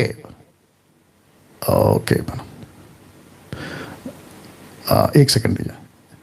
ओके वचन 28 7 का 28 लिखा है, जब यीशु ये बातें कह चुका तो ऐसा हुआ कि भीड़ उसके उपदेश से चकित हो गई। किसके? यीशु के उपदेश से, मतलब डिडास्का टीचिंग से चकित हो गए, क्योंकि वह कौन? यीशु। लिखा है वह उनको या उन्हें शास्त्रियों के समान नहीं परंतु अधिकारी के समान उपदेश देता था। तो मेरी प्रीचिंग और जगदीश राइट आपकी भी प्रीचिंग अधिकारी की तरह होना चाहिए। क्या कहते हैं ना, फुल अथॉरिटी। क्यों? क्योंकि हम यीशु की जगह पे खड़े हैं आज। यीशु जहां जाने पर था, यीशु ने अपने 12 भेजे, 70 भेजे। और यीशु कहता है यूहन्ना की किताब उसका 20 का 22 यूहन्ना की किताब उसका 20 का 22। थोड़ा बर्दाश्त करिए, क्योंकि अच्छे अच्छे टॉपिक जब आते हैं तो बात करने को भी अच्छा लगता है और पवित्र आत्मा लीड करता है। जी यूहन्ना की किताब उसका 20 का 22। ओके वचन 23 को पढ़ लेते हैं। ना ओके वचन 21 को पढ़ते हैं, 20 का 21 को पढ़ते हैं। यीशु ने फिर उनसे कहा तुम्हें शांति मिले। अब जरा ध्यान दीजिएगा, लिखा है जैसे पिता ने मुझे भेजा है वैसे ही, मतलब टोटल वैसे ही मैं तुम्हें भेजता हूं। यीशु कैसे प्रचार करता था? अधिकार के साथ। यीशु कैसे प्रचार करता था? Full authority. यीशु कैसे प्रचार करता था? With the context, with the scripture. वही चीज डैनियल राज कर रहा है और वही चीज जगदीश जी आपको भी करना है। Yes pastor. Thank you sir, thank you for good question, God bless you. अच्छा पास्टर, जाते जाते मैं ये कहना चाहूंगा कि जैसे आपने कुछ बुक्स के ऊपर काफी स्टडी दी है, जब से आपने स्टडी दिया मैं काफी बाइबल अब समझ में आने लगी जी। तो फ्यूचर में अगर ऐसा हो कि पूरी बाइबल आप सारे चैप्टर अगर कंप्लीट कर सको, बहुत मजा आ जाएगा। जी जी जी देखते हैं। देखिए अभी आपने क्योंकि प्रश्न पूछा है ना, अभी मेरे सामने 2 सब्जेक्ट हैं या 2 प्रोजेक्ट हैं। एक है 4 gospel Matthew mark look John और एक है पौलुस की ministry, the ministry of Paul. ये 2 प्रोजेक्ट मेरे सामने, मैं इसको कंप्लीट करूंगा पहले, उसके बाद फिर करेंगे। ठीक है या thank you. Okay next call. Cut करो जी अपना प्रश्न पूछिए। हेलो जी अपना प्रश्न पूछिए sister. Praise the Lord pastor ji. जी प्रेज द लॉर्ड। मैं किरण बोल रही हूँ उत्तराखंड से। जी बोलिए सिस्टर। मार्कुस 11:12 पूछना है पास्टर जी। जी बोलिए। मार्कुस 11 का 12 से जी यहाँ लिखा है कि दूसरे दिन जब वे बेतनिया को निकले तो उसको भूख लगी। वे दूर से अंजीर का एक हरा पेड़ देखकर निकट गया कि क्या जाने उसमें कुछ पाए जी, पर पत्तों को छोड़कर कुछ ना पाया क्योंकि फल का समय ना था। इस पर उसने कहा आपसे कोई तेरा फल कभी ना खाए और उसके चेले सुन रहे थे। पास्टर जी मैं ये पूछना चाहती हूँ कि जब यीशु जानता ही था कि वो फल का समय नहीं है और उस पेड़ में फल उसे मिलेंगे भी नहीं क्योंकि समय ही फल का नहीं था जी, तो फिर वो किस क्या मतलब क्या मैसेज देता है परमेश्वर हमें इस वचन से? क्या सीखे हम कि क्या जाता है ये परमेश्वर का वचन? जी बिल्कुल, मैं बताऊंगा। नाउ सिस्टर, आप कब से मसीह हैं? पास्टर जी, मसीह तो 15-20 साल से है, लेकिन पैदाइशी क्रिश्चियन है। Good good good. और आप बाइबल कितना पढ़ती हैं सिस्टर? पास्टर जी 4-5 चैप्टर पढ़ते हैं दिन भर में। आपके खुराक को और बढ़ाइए सिस्टर, कम से कम 30-40 चैप्टर पढ़ना है आपको। एनीवे, अब मैं जानता हूं आप करेंगी, लेकिन आपका प्रश्न भी बहुत अच्छा है। नाउ हम सभी जानते, जितने दर्शक अभी देख रहे हैं, हम सभी जानते हैं कि यीशु मसीह जब भी कोई एग्जाम्पल देते थे राज्य की, तो वो किसी चीज से जोड़ते थे। और आप सभी जानते हैं कि उसमें नंबर 1 पे पेड़ आता है। पेड़ पेड़ पेड़, ट्री ट्री ट्री ट्री। आपको ये भी पता होगा, मत्ती 3:10 देना, आपको यह भी पता होगा कि जॉन द बैप्टिस्ट ने यीशु की बातें करते करते एक ऐसा स्टेटमेंट दे दिया था जहां पेड़ आ गया। तो कैसे आया मैं आपको बता देता हूं। तो लिखता है कि अब कुल्हाड़ा पेड़ों की जड़ पर रखा हुआ है, इसलिए जो जो पेड़ अच्छा फल नहीं लाता वह काटा और आग में झोंका जाता है। हम सभी जानते हैं कि ओल्ड टेस्टमेंट से भी, न्यू टेस्टमेंट में भी, और कई जगहों पे जो अपोस्तल थे वे भी किसी चीज का सहारा लेते थे परमेश्वर के राज्य को बताने के लिए। नाउ हम सभी जानते हैं कि अंजीर का पेड़ एक ऐसा पेड़ है जिसमें फल आपको हमेशा मिलेंगे। मतलब अंजीर का पेड़ और पेड़ के ऊपर पत्ते और फल, वो चाहे सीजन हो या आउट ऑफ सीजन हो, लेकिन पर्टिकुलर एक सीजन ऐसा आता है अंजीर पेड़ का जिसके फल बाकायदा मीठे होते हैं, पके होते हैं और खाने लायक होते हैं। अन्यथा बाकी जितने भी फल होते हैं वो जानवर पक्षियों के लिए या बंदरों के लिए होता है। लेकिन जब यीशु यहां पे कह रहे थे मरकुस 11:12 में, तो वो दर्शा रहा था शास्त्री फरीसियों को, वो दर्शा रहा था यरूशलेम को, वो दर्शा रहा था उसके लोगों को, इवन चेलों को भी, कि मैं चाहता हूं कि तुम फल लाओ। और यूहन्ना की किताब उसका 15:7 और 8, जल्दी देना, 15:7-8 जी। यूहन्ना की किताब उसका 15:7-8। और मैं समझता हूं कि मेरे बात करते करते आपको समझ आ गया होगा कि मैं कहां कनेक्ट कर रहा हूं। लिखा है, यदि तुम मुझ में बने रहो, मेरा वचन तुम में बने रहो, तो जो चाहो मांगो तुम्हें मिल जाएगा। तो यहां पे बात हो गई जुड़ने की। तो कहता है मेरे पिता की महिमा इसी से होती है कि तुम बहुत सा फल लाओ। तो जब भी यीशु मसीह कनेक्ट करते हैं अपने राज्य को, तो बहुत सारी चीजों को करते हैं, और उसमें पेड़ हमेशा आपको दिखेगा। पेड़ पेड़ पेड़ पेड़, ये ऐसा है सिस्टर। या तो फल को लेकर कभी यीशु ने नहीं बोला। और यीशु क्यों ऐसा बिहेव करेगा? बाकी जितने भी लोग हैं ना जो बाइबल के अगेंस्ट में प्रचार करते हैं, जो दूसरे लोग हैं, दूसरे ग्रुप के लोग हैं, कहते हैं कि देखो इनका परमेश्वर को पता ही नहीं है कि पेड़ का फल का सीजन कब है, देखो इनका परमेश्वर को पता ही नहीं है कि आदम जाके कहाँ छुपा है। तो ऐसे वाले लोग हैं, तो उसके कॉन्टेक्स्ट में नहीं जाना है। यीशु बात कर रहे हैं राज्य की, प्रचार की, लोगों की, वहां उस वक्त में यरूशलेम की, कि ये फल की अपेक्षा कर रहा हूं लेकिन ये फल नहीं ला रहे, ऐसा वाला है। Okay, yeah thank you, God bless. Next call जी, अपना प्रश्न पूछिए। Hello pastor ji. जी जी जी बोल रहा हूँ। जी जी जी। मेरा सवाल है पहला कुरिन्थियों से। जी, आपका फोन नजदीक रखिए सर।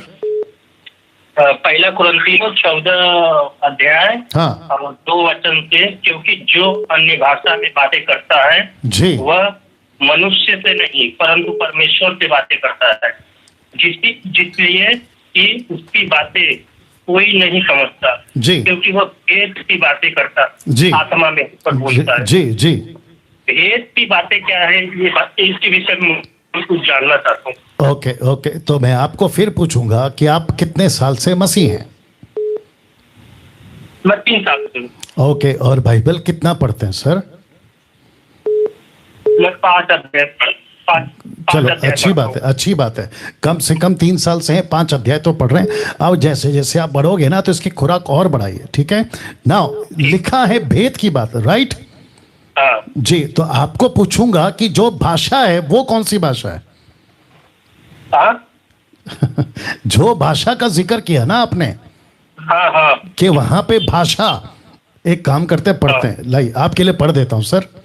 लिखा है पहला कुरिन्थियों 14:2 में, क्योंकि जो अन्य भाषा में बातें करता है, तो ये भाषा कौन सी है?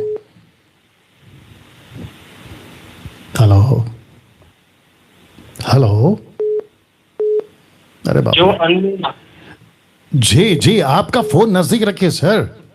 हाँ हाँ। मैं पूछ रहा हूं ये भाषा कौन सी है आपके हिसाब से? आपके हिसाब से अन्य भाषा। मैं वही पूछ रहा हूं, कौन सी भाषा? मतलब जो हम आत्मा में होके बातें करते हैं जी अपने आप से। जी, ओके। तो इसका मतलब है ये वो भाषा है, आप समझ रहे हो, जो पृथ्वी की नहीं है, राइट? हाँ।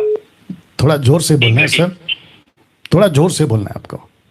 हाँ जी, तो यहां पे आप गलत हैं, आप यहीं पे गलत हैं सर।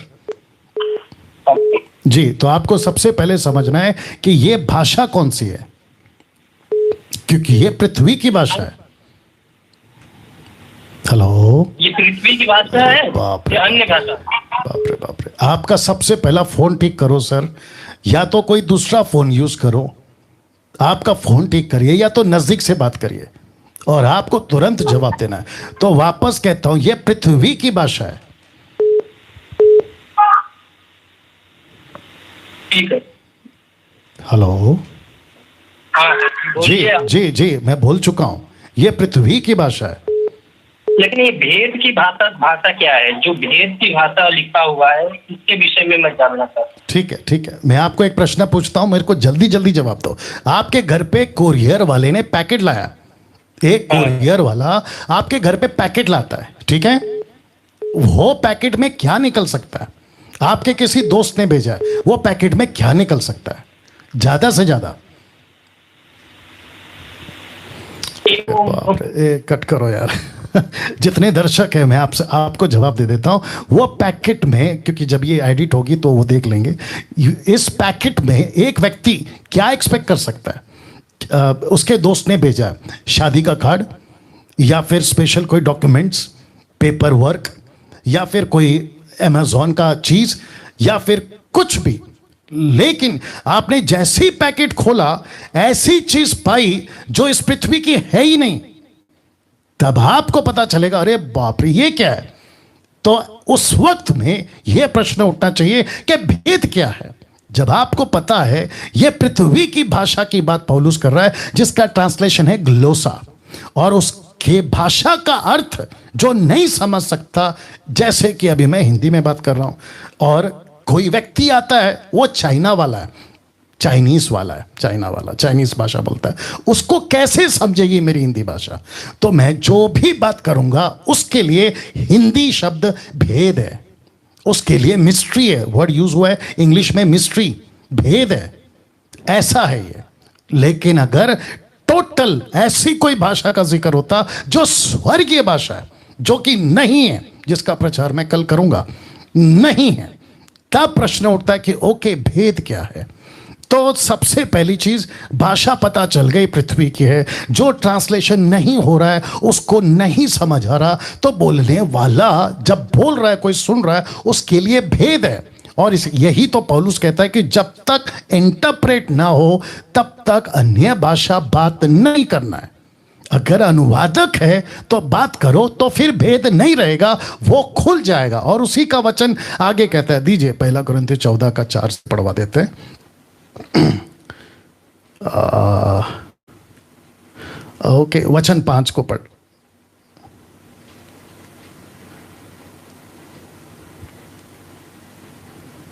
ओके, एक सेकंड।